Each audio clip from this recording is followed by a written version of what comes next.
Livro dos Médiuns. Segunda parte. Capítulo 15. Dos médiuns escreventes ou psicógrafos. Médiuns mecânicos, intuitivos, semimecânicos, inspirados ou involuntários, de pressentimentos. 178. De todos os meios de comunicação, a escrita manual é o mais simples, mais cômodo e, sobretudo, mais completo. Para ele deve entender todos os esforços, porquanto permite se estabeleçam, com os espíritos, relações tão continuadas, regulares, como as que existem entre nós. Com tanto mais afinco deve ser empregado, quanto é por ele que os espíritos revelam melhor sua natureza e o grau do seu aperfeiçoamento, ou da sua inferioridade, pela facilidade que encontram em exprimir-se. Por esse meio, eles nos revelam seus mais íntimos pensamentos e nos facultam julgá-los e apreciar-lhes o valor. Para o médium, a faculdade de escrever é, além disso, a mais suscetível de desenvolver-se pelo exercício. Médiuns mecânicos. 179. Quem examinar certos efeitos que se produzem nos movimentos da mesa, da cesta, ou da prancheta que escreve não poderá duvidar de uma ação diretamente exercida pelo espírito sobre esses objetos. A cesta se agita por vezes com tanta violência, que escapa das mãos do médium e não raro se dirige a certas pessoas da assistência para nelas bater. Outras vezes, seus movimentos dão mostra de um sentimento afetuoso. O mesmo ocorre quando o lápis está colocado na mão do médium. Frequentemente é atirado longe com força, ou, então, a mão, bem como a cesta, se agitam convulsivamente e batem na mesa de modo colérico, ainda quando o médium está possuído da maior calma e se admira de não ser senhor de si, digamos, de passagem, que tais efeitos demonstram sempre a presença de espíritos imperfeitos. Os espíritos superiores são constantemente calmos, dignos e benévolos, se não são escutados convenientemente, retiram-se e outros lhes tomam o lugar. Pode, pois, o espírito exprimir diretamente suas ideias, quer movimentando um objeto a que a mão do médium serve de simples ponto de apoio, quer acionando a própria mão. Quando atua diretamente sobre a mão, o espírito lhe dá uma impulsão de todo independente da vontade deste último. Ela se move sem interrupção e sem embargo do médium, enquanto o espírito tem alguma coisa que dizer, e assim ele acaba.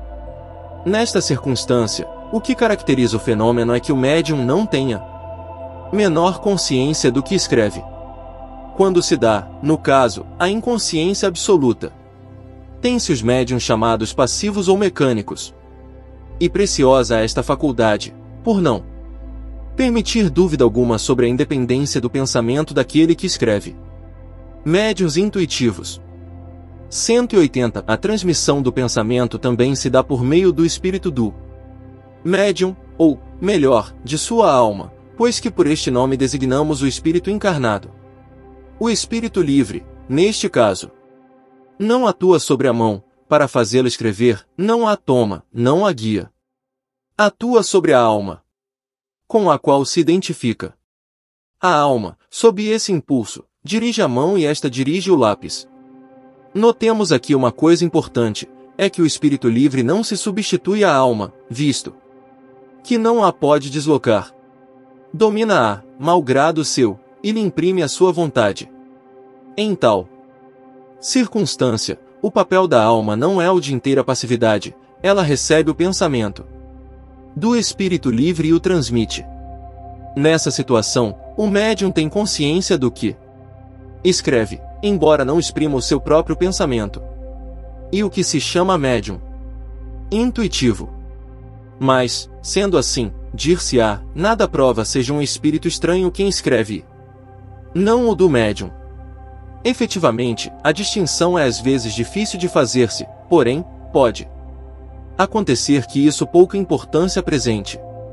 Todavia, é possível reconhecer-se o pensamento sugerido, por não ser nunca preconcebido, nasce à medida que a escrita vai sendo traçada e, a miúde, é contrário à ideia que antecipadamente se formara. pode mesmo estar fora dos limites dos conhecimentos e capacidades do médium. O papel do médium mecânico é o de uma máquina. Um médium intuitivo age como o faria um intérprete. Este, de fato, para transmitir o pensamento, precisa compreendê-lo, apropriar-se dele, de certo modo, para traduzi-lo fielmente. No entanto, esse pensamento não é seu, apenas lhe atravessa o cérebro. Tal precisamente o papel do médium intuitivo. Médiuns semimecânicos. 181. No médium puramente mecânico, o movimento da mão independe da vontade. No médium intuitivo, o movimento é voluntário e facultativo. O médium semimecânico participa de ambos esses gêneros. Sente que à sua mão uma impulsão é dada, malgrado seu, mas, ao mesmo tempo, tem consciência do que escreve, à medida que as palavras se formam. No primeiro, o pensamento vem depois do ato da escrita, no segundo, precede-o, no terceiro, acompanham. Estes últimos médiuns são os mais numerosos. Médiuns inspirados. 182. Todo aquele que, tanto no estado normal, como no de êxtase, recebe, pelo pensamento, comunicações estranhas às suas ideias preconcebidas, pode ser incluído na categoria dos médiuns inspirados.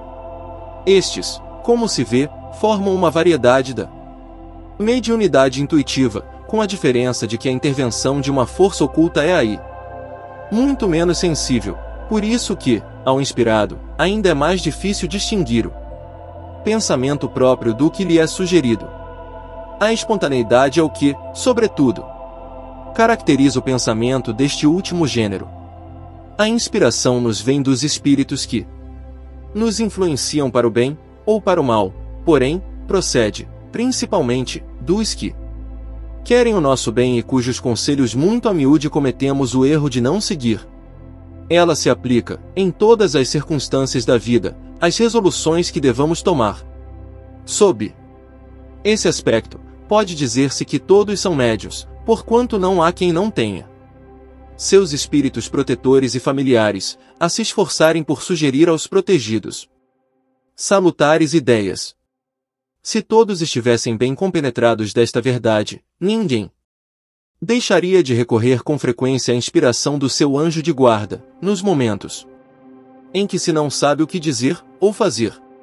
Que cada um, pois, o invoque com fervor e confiança, em caso de necessidade, e muito frequentemente se admirará das ideias que lhe surgem como por encanto, quer se trate de uma resolução a tomar, quer de alguma coisa a compor. Se nenhuma ideia surge, é que é preciso esperar a prova de que a ideia que sobrevém é estranha à pessoa de quem se trate esta em que, se tal ideia lhe existira na mente, essa pessoa seria senhora de, a qualquer momento, utilizá-la e não haveria razão para que ela se não manifestasse à vontade. Quem não é cego nada mais precisa fazer do que abrir os olhos, para ver quando quiser. Do mesmo modo, aquele que possui ideias próprias tem-nas sempre à disposição. Se elas não lhes vêm quando quer, é que está obrigado a buscá-las algures, que não no seu íntimo. Também se podem incluir nesta categoria as pessoas que, sem serem dotadas de inteligência fora do comum e sem saírem do estado normal, têm relâmpagos de uma lucidez intelectual que lhes dá momentaneamente desabitual facilidade de concepção e de elocução e, em certos casos, o pressentimento de coisas futuras. Nesses momentos, que com acerto se chamam de inspiração, as ideias abundam, sob um impulso involuntário e quase febril. Parece que uma inteligência superior nos vem ajudar e que o nosso espírito se desembaraçou de um fardo. 183. Os homens de gênio, de todas as espécies, artistas, sábios, literatos, são, sem dúvida, espíritos adiantados, capazes de compreender por si mesmos e de conceber grandes coisas. Ora, precisamente porque os julgam capazes, é que os espíritos, quando querem executar certos trabalhos, lhes sugerem as ideias necessárias e assim é que eles, as mais das vezes, são médiuns sem o saberem. tem, no entanto, vaga intuição de uma assistência estranha, visto que todo aquele que apela para a inspiração, mas não faz do que uma evocação.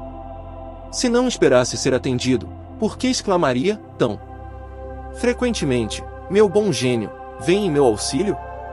As respostas seguintes confirmam esta asserção. A. Qual a causa primária da inspiração?